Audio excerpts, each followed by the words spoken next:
What's going on, everyone? So today I want to go over why the Herta might just be the worst banner of 2025. That's a crazy thing to say, but I think it's true, okay? Now, is that a little extreme? Maybe, right? And I'm actually gonna, contradict myself here. Pulling the Herta is not that bad of an option, right? You're not gonna be wasting your Stellar Jades. I just wouldn't recommend it. Now, there are pros to getting the Herta, right? And number one, she still is a great DPS, and with enough investment or the right investment, she's still gonna function for a while in the endgame, MOC, meaning that if you like her and you know how to play her properly, go ahead and get her, right? If you have enough units, if you have the right units for her, then you should by all means get her if you just love her that much. And even when she does inevitably get severely power crept, which hasn't happened yet, but when it does happen, she'll still be able to function long-term in pure fiction, right? Pure fiction meta is pretty stagnant, right? Some Apox shadows, she'll still be able to function as well. I still run Jinglu, Firefly, even Sealy one time. I run these old DPS and team comps in Apox shadow because it just works, right? And even Anomaly Arbitration, considering the fact that you need 3 team comps and 12 units entirely for it, I think the Herta can definitely fit somewhere in Anomaly Arbitration, and I'm definitely going to be using her for quite some time in this game mode, up until I get my next DPS most likely. But the cons of getting the Herta, there's a lot of them, right? Number one, the most simple one before I go over the other stuff, Finon. Finon single-handedly might be the main reason as to why the Herta isn't worth it, I'm not gonna lie. Because as simple as a reason as that might sound, it's true.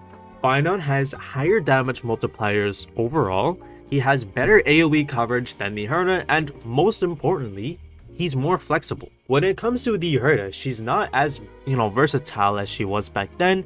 At this point, now that she's not being shielded anymore, you're going to need Jade or Noxa to use with the Herta in this day and age. Someone like E1 Tribi is going to be heavily appreciated as well, and the last unit should either be a sustain or some kind of cracked support as well, right? Honkai support rail, we know this by now.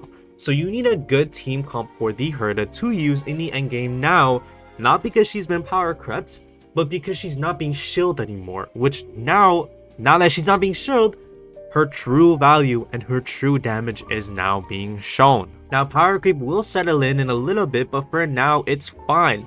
But when it comes to the whole shielding thing, this is a big deal.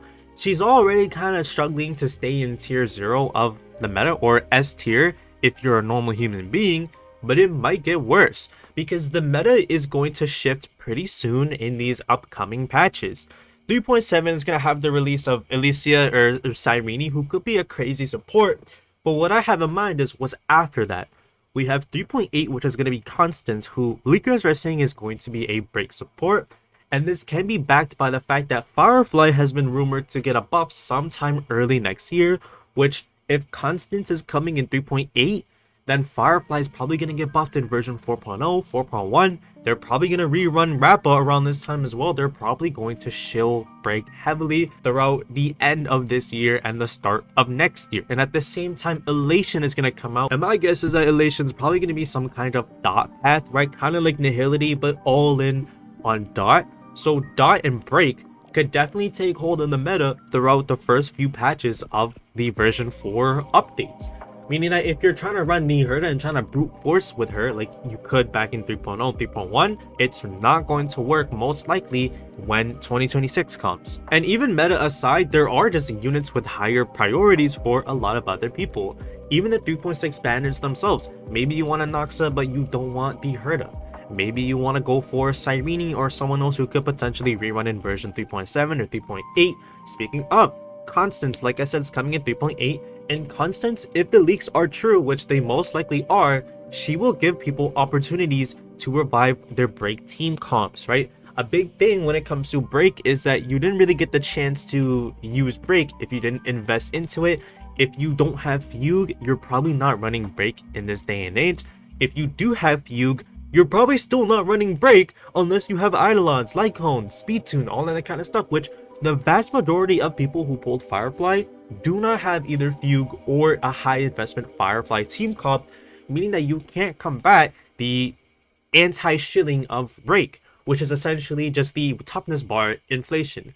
Now, the Herta is probably not going to get shafted that hard, but she might. As you may or may not have realized by now, when it comes to the 3.5 enemies where you need Dot to fight them, the Herta isn't exactly the best option. If you have Dot, you're winning. High Sea Lens, Black Swan, Kafka, that kind of thing going on, you're winning against the 3.5 enemies. Otherwise, you may just be fucked if you're trying to run the Herta against them.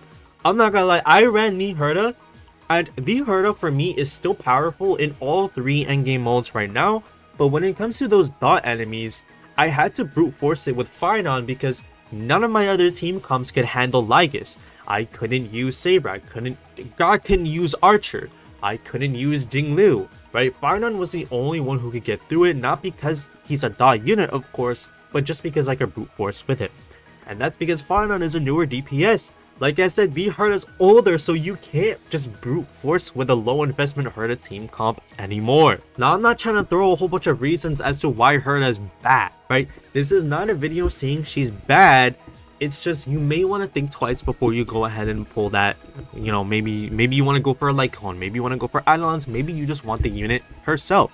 And she is a great unit for Pure Fiction, don't get me wrong, and some of the other game modes as well in some cases. But overall, there's just higher priorities. Phynon Rerun, the next powerful DPS, which is probably going to be in version 4.0 or 4.1. The anniversary unit could also be insane. We're only 7 months away from the 3rd anniversary, which anniversary patches always have a crazy DPS that comes out. We're 2 for 2 on that so far. We're probably going to be 3 for 3 when version 4.2 or 4.1 rolls around, whichever one is the anniversary patch. I don't know. But that's about it for this video. One final time, the Herta, still a great DPS. Will she be great in the long term? Probably not. That depends on you. If you're running her with Jade and Noxa, if you're running her with an E1 Tribi, any other crazy support, right? But if you're trying to use an E0, S0 Herta team comp, it's not going to work. And honestly, that goes for every type of team comp in the game. There's no single team comp where you can just brute force the endgame long term with them without investment. With the investment, yes, but otherwise it's just not going to work. So unless you want to go for Eidolons with the Herta and you're going to pull the Herta and a Noxa, or you already have Jade, there's a lot to it, bro. I'm not gonna lie. And if you just like the Herta and you like the way she looks, by all means get her. You can make her work.